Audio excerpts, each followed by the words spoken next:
बिस्मिल्लाहिर्रहमानिर्रहीम, अस्सलाम वालेकुम। जियो टीवी नेटवर्क से डॉक्टर शाहिद मसूद। इख्तिताम बहुत अहम हुआ करता है। किसी भी फिल्म की कामयाबी का दारोमदार सिनेमा घर से बाहर निकलते शायकीन के लबों पे एक कामयाब कहानी के खुशगवार खात्मे की सूरत मुस्कुराहट या फिर एक भरपूर अलमिया की सूरत आंखों में तैरते आंसुओं से लगाया जा सकता है।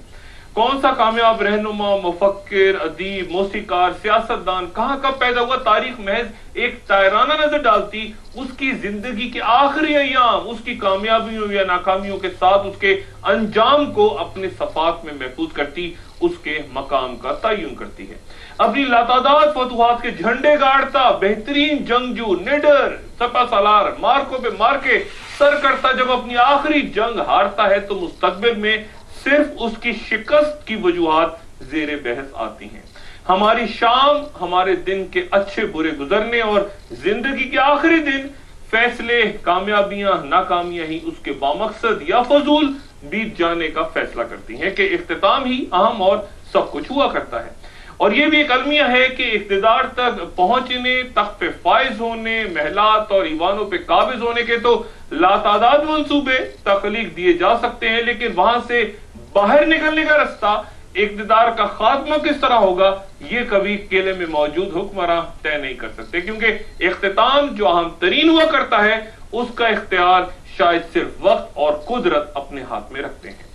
बिल्कुल जिस तरह जंग में पहली गोली चलाने का हुक्म देने वाला ये नहीं जानता कि आखिरी फायर कब और कहां होगा, और तभी शतरंज की बिसात पे वो मरहला जिसे एंड गेम कहा जाता है, यूं खेल का खतरनाक तरीन मोड़ हुआ करता है कि तब बादशाह की हिफाजत करते आखिरी मोहरे उसे बचाने की नाकाम कोशिश करते, एक एक करके पिटते, उसे तब जल्द ही चेकमेट तक ले जाते हैं, खुसूसन तब जबकि बादशाह के साथ मलका भी ना रहे। बादशाह खुद नहीं लड़ा करता, प्यादे ये फरीजा सर अंजाम देते हैं और फैसला बादशाह के प्यादों के पिटते जाने के बाद उसके एक कोने में महसूर हो जाने का नाम हुआ करता है। यहां पे वही अहम की आखिरी चालें क्या थी, खेल का इख्तिताम कैसे हुआ। इख्तिदार और ताकत के खेल में यही एंड गेम, यही शतरंज के असूल कारफरमा होते हैं। कितनों को दिलचस्पी है कि हिटलर कब और किस तरह हुक्मरान बना, खात्मा, उसकी मौत आज तक मौजूद है। सद्दाम हुसैन की तकरीब हलफ बर्दारी आपके ज़हनों में है या जिंदगी के आखिरी मनाजिर, शाहिरान का तख्त पे बैठना तारीख में अमरा या जलावतनी में उसकी मौत। लियाकत अली खान का जिक्र आए तो रावलपिंडी की गोली आज तक हमारे कानों में गूंजती है। भुट्टो साहब की भरपूर जिंदगी से ज्यादा उनकी फांसी ज़हनों में हिजान बबा करती है, और जियाउल हक का त्यारा क्रैश होना या फिर खुद एक इंतहाई फाल जिंदगी गुजारती मोहतरम बेनजीर भुट्टो की दास्तान का आगाज ही शायद बहुत से लोग उनके कत्ल के तज़किरे से करते हैं कि इख्तिताम ही आम हुआ करता है, और तभी कारोबार शुरू करने से पहले उसके नाकाम हो जाने की सूरत और इख्तिदार तक पहुंचने के बाद अपनी एग्जिट स्ट्रेटजी खुद ही तैयार करके सामने दीवार पे आवेजा कर लेनी चाहिए, वरना अगर वक्त और कुदरत पे से छोड़ दिया जाए, या जैसा कि पहले कहा कि अमूमन वक्त और कुदरत खुद ही उसे अपने हाथ में ले लिया करते हैं, तो फिर वही कुछ हुआ करता है जो तारीख में हर हुक्मरान के साथ हुआ। और अब जिस सूरत हाल का सामना आसिफ अली जरदारी साहब को भी है कि इंतहाई सूरत के साथ वो ताकत के आला तरीन मनसब पे फाइज तो हो गए, लेकिन अब रहेंगे कैसे, ना ये तय हो पा रहा है और ना ये कि वो जाएंगे कैसे,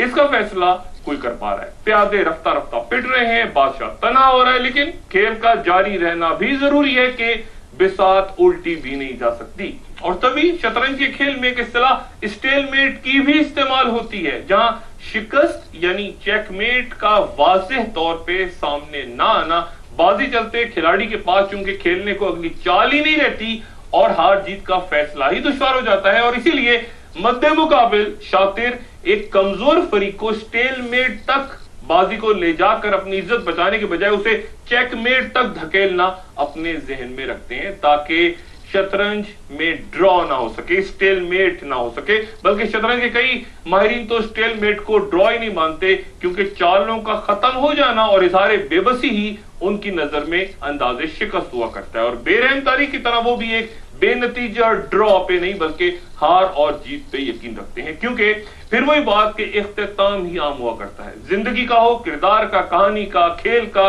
या इख्तिदार का। जरदारी साहब के जहन से सोचिए कि उनके पास खेलने को पत्ते और चलने को चालें क्या हैं। वो अब तक तमाम तर ताकत के मरकज यानी ईवान सदर में मौजूद और मुल्क की सबसे बड़ी सियासी जमात के सरबराह हैं। वो जानते हैं कि फौज उन्हें हटा के इक्तिदार पे कब्जा नहीं कर सकती और ना ही करना चाहती है, और उनके ज़हन में ये भी है कि उन्हें अगर इस्तीफे में मजबूर किया जाता है तो वो मुजाहिमत करेंगे और उनके खिलाफ इम्पीचमेंट या मवाख़ज़े की तहरीक मौजूदा ईवानों में लाना आसान नहीं। सिंध कार्ड भी एक आम मोहरा है जो उनके ज़हन में उनकी हिफाजत के लिए हरकत में आ सकता है, और उन्हें यह भी यकीन है कि उनका मुतबादिल दुनिया को अगर मियां नवाज शरीफ की सूरत पेश किया गया तो शायद बहुत ज्यादा काबिल कबूल ना हो। और यहां भी मियां साहब के नजरियात के साथ सिंध कार्ड शराबों में शराबें मिला के नशा दोस्ता कर सकता है, कम से कम जरदारी साहब के ज़हन में यही है। उनके पास मुल्क के अंदर और उससे बाहर, मुल्क से बाहर कई ज्यादा बेतहाशा दौलत मौजूद है। गोया औलाद समेत उनके बहुत ज्यादा स्टेक्स भी मुल्क के अंदर नहीं है। गोया वो बारी बारी एक एक करके पिटते अपने मोहरों के बाद खेल को उस स्टेलमेट तक ले जाने की यकीनन कोशिश करते रहे और ले गए जहां फैसला हार जीत की सूरत ना बल्कि ड्रॉ का ऐलान करके नई बाजी इस अंदाज में शायद वो शुरू करना चाहें कि एक बार फिर किसी शिकस्त का दाग दामन पे लिए बगैर वो नई बाजी सजाएं, और तभी वो अपने तमाम तर इख्तियारात किसी फौरी तौर पे तब तक छोड़ने को तैयार नहीं जब तक उन्हें मद्दे मुकाबिल शातिर चेकमेट से बचा के स्टेलमेट तक ले जाने का यकीन न दिला दें जहां खेल पहले ही आ चुका। मद्दे मुकाबिल कुव्वतें बादशाह को रफ्ता रफ्ता घेरती खेल के उस मरले को शुरू कर चुकी हैं जिसे शतरंज की जबान में एंड गेम कहते हैं।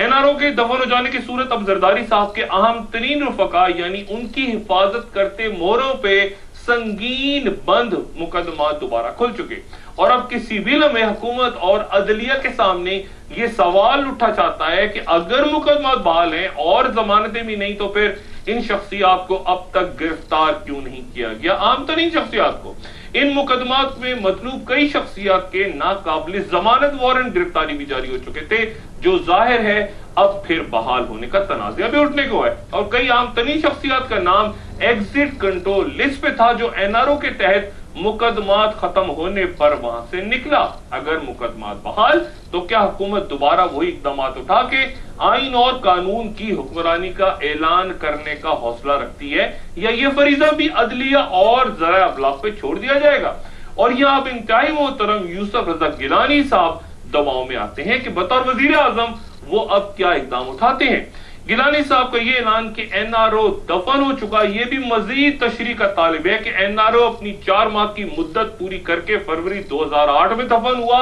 या ये अपने जारी होने के साथ ही कहीं अक्टूबर 2007 में दफन करार पाता है। अदालत में इस कानून के सिर्फ 4 माह के तलाक को भी उसी बुनियाद पर चैलेंज किया जा सकता है कि अगर वो 4 माह तक ही रहा तो ये भी बुनियादी इंसानी हकूक की खिलाफ वर्जी है कि एक मुकर्रर मुद्दत 4 माह के दौरान तमाम मुकदमा का खात्मा हो गया और उसके बाद उससे फायदा उठाना बंद। जरदारी साहब की अहलियत का मामला भी एक बार फिर चढ़ सकता है, और सबसे बड़ा बुहरान जिसका जरदारी साहब को गालिबन सामना है वो ये कि कोई भी बैनुल अक़वामी जामिन आलमी कुव्वत खुल के या खामोशी से उनकी हमायत का इशारा नहीं दे रही, ना ही उनको और ना ही उनकी मुखालिफ कुव्वतों को। और उनकी मुखालिफ कुव्वतों के खामोश या मदम लेने की वाहिद वजह आलमी दबाव से कहीं ज्यादा ये एहसास है कि उनका बहुत ज्यादा फाल हो जाना इस लरसते निजाम को ज़मीबोस कर सकता है। यही मुस्लिम लीग नवाज के बाद अब एमक्यूएम का मौका भी बन चुका है कि सदर को अपने इख्तियारात पार्लियामेंट को देके इस जमहूरियत को पट्टी से उतरने से रोकना होगा। और यही जरदारी साहब का इसरार है कि चूंकि फौज इख्तियार संभाल नहीं सकती और उन्हें हटाने का कोई आईनी रास्ता भी नहीं, इस्तीफे पर उन्हें मजबूर नहीं किया जा सकता, मवाख़ज़ा इम्पीचमेंट उनकी हो नहीं सकती, तो फिर मुखालिफिन जो भी कुछ कर ले एंड गेम स्टेलमेट पर तो आ चुका, चेकमेट उन्हें नहीं हो सकती। लेकिन तेजी से अबतर और कशीदा होते सियासी माहौल में जहां निजाम रियासत रुक चुका है, थमा खड़ा है, ये कैफियत जारी भी नहीं रह सकती। और शायद अब एनआरओ के जिन के बोतल में बंद हो जाने के बाद ऐसा कोई चिराग नहीं जिसे रगड़ के कोई और जिन कहीं से नमदार होके उनकी ख्वाहिशात पूरी करे। खेल और खिलाड़ी इस एंड गेम को किस रुख पे ले जा रहे हैं, स्टेलमेट की तरफ या चेकमेट की तरफ? एक वक्फे के बाद सीनियर तज्जियाकार आरिफ निजामी साहब।